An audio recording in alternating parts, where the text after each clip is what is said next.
আমি লাইভ তো ছিলাম, এখন আপনি যদি বলেন যে আমি লাইভে দিব তাহলে দেখাতে ছিলাম তো, আপনি তো আবার অন্য প্রসঙ্গে চলে গেলেন।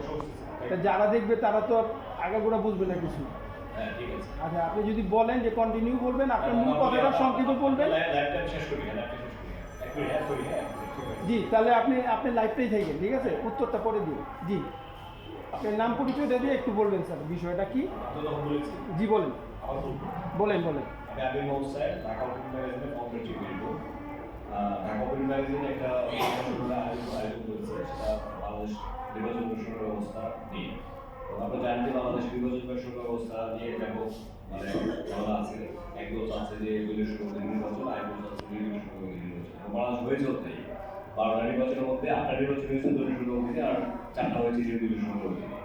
4টার মধ্যে এখন কিন্তু এই সমস্যা কিন্তু সমাধান হয়নি। এটা নিয়ে অনেক বছরের বছর হরতাল ছিল, মারধর হয়েছে, নির্বাচনে বড় বড় দলগুলো আসেনি ব্যাপক। এবং এই নির্বাচনের ফলে আজকে আমাদের যে প্রশাসনিক অবস্থা, পুরো রাজনীতি বলেন, আমাদের প্রশাসন সবকিছুতে একটা স্থবিরতা, একটা গম্ভীর অবস্থা তৈরি হয়েছে। গণতন্ত্রের দেশে যদি নির্বাচন সুষ্ঠু না হয়, তখন আপনার প্রশাসনিক সংস্কারটাও থেমে যায়, কারণ প্রশাসন পলিটিসাইজেশনটা সহজ হয়ে যায়। এবং সেটাকে কেন্দ্র করেই আমি যেটা করেছি, ঢাকা ওপেন ম্যাগাজিন পাবলিকেশন ভিত্তি করেই সমালোচনা হয়েছে এবং ওখানে একটা সিনথেসিস বের করা হয়েছে। সিনথেসিস বলতে যে আপনার থিসিস অ্যান্টিথিসিস দিয়েছে, এটা হেগেলিয়ান আইডিয়া, কিন্তু থিসটা হচ্ছে যে আমি ধরেছি যে দলীয় সরকার, অ্যান্টিথিস হচ্ছে নির্দলীয় সরকার। এক গ্রুপ বলতেছে যে থিসে হবে, দলীয় সরকার অধীনে হবে, আর গ্রুপ বলছে না আমরা থিসিস মানি না, আমরা অ্যান্টিথিসিস চাই, কি আমাদের নির্দলীয় সরকার অবস্থা লাগবে। So thesis is not a solution in my opinion, এবং এটি ইজ দ্য সলিউশন না। ক্যাডার গভর্নমেন্টের পক্ষেও ম্যানিপুলেট করা সম্ভব, এবং ক্যাডার গভর্নমেন্ট একজন অ্যাবসলিউট গভর্নমেন্ট হয়ে যায়, যেটা আপনার দলীয় সরকার অ্যাবসলিউট। এসএস অ্যাবসলিউট যে দলীয় সরকার যেমন ক্ষমতা থাকার জন্য সব কিছুই করে, আপনার বিচার বিভাগকে ব্যবহার করে, প্রশাসনকে ব্যবহার করে, নির্বাচন কমিশনকে ব্যবহার করে, আরও আদার যা আছে, তারপর দলীয় বাহিনী তো আছেই, সব মিলিয়ে আপনার নির্বাচনের তাদের ব্যাপারে আমরা দেখেছি 2018 থেকে নির্বাচন 2024 তারা এন্ট্রি হয়েছে। আগে যদি দেখেন আপনার 90 হয়েছে, 68 হয়েছে, আপনার 96 হয়েছে।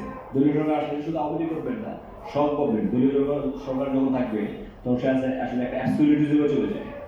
আবার ক্যাডার গভর্নমেন্ট এক ধরনের অ্যাবসলিউটিজমে চলে যায়, বিশেষ করে যখন আপনার ওনারা যদি মনে করে ক্যাডার গভর্নমেন্ট যে আমরা এবার এই পার্টিকে ক্ষমতায় আনবো, তখন অন্য পার্টি আসলে খুব বেশি ইউজ করা থাকে না, কারণ স্টেট মেশিনারিজগুলো তখন তাদের কথাই চলে।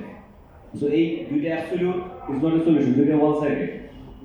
দুটাই ফ্লট, মানে আপনার দুর্বলতা আছে, দুটাতে কখনোই পরিপূর্ণ সমাধান হতে পারে না। নির্বাচন যদি আমার ফেয়ার চাই, এবং সেই ফেয়ারটা আসার জন্য আমি একটা সরকার ব্যবস্থা প্রস্তাব করেছি, যেটা ঢাকা ওপেন ম্যাগাজিনে একটা পাবলিকেশন রিসার্চ জন্য গবেষণা করে লেখা, মানে সেইটার উপর ভিত্তি করে মানে একটা যে সরকার ব্যবস্থা প্রস্তাব করা হয়েছে, এটাকে আমি বলছি নির্বাচনী সরকার ব্যবস্থা।